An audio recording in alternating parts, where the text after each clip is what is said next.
Minimum əmək haqları nə vaxt artırıla bilər sualı hər kəsi düşündürür. Əmək Məcəlləsinə edilən dəyişikliklərə əsasən minimum əmək haqqı məbləğinə ildə azı bir dəfə baxılacaq. Bu da minimum əmək haqqının artımında dövriliyin təmin olunması deməkdir. Qərar sadəcə aşağı maaş alanların deyil, eləcə də vahid tarif cədvəlinin bütün pillələri üzrə artımları təmin edir. Millət vəkili Vüqar Bayramov məsələyə aydınlıq gətirib izləyək.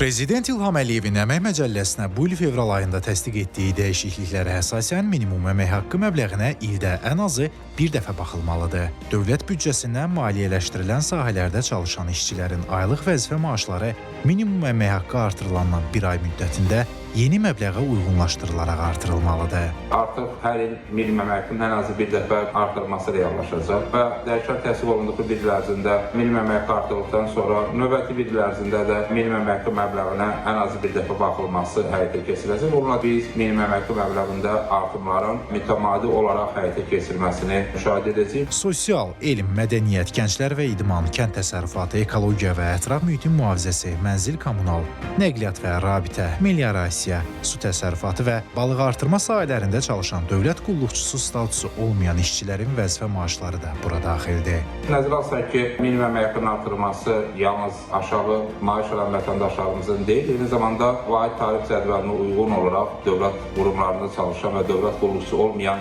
vətəndaşlarımızın da əmək haqqlarına təsir göstərəcək. İlkin qiymətləndirmələrə görə minimum əmək haqqının artırılması 700 minə yaxın vətəndaşa təsir edir. Vahid tarif cədvəlində əmək haqqları 19 dərəcə üzrə müəyyənləşdirilir. Hazırda ən aşağı maaş 400, ən yüksək isə 1150 manatdır. Minimum əmək haqqının dövrü olaraq artırılması bütün dərəcələrə şamil olunacaq. Millət vəkili onu da qeyd etdi ki, müəyyən illərdə bir neçə dəfə artım ola bilər. Çünki qanunvericilik minimum əmək haqqının ildə azı bir dəfə artırılmasını nəzərdə tutur. İsmail Əmirli, ATV Xəbər.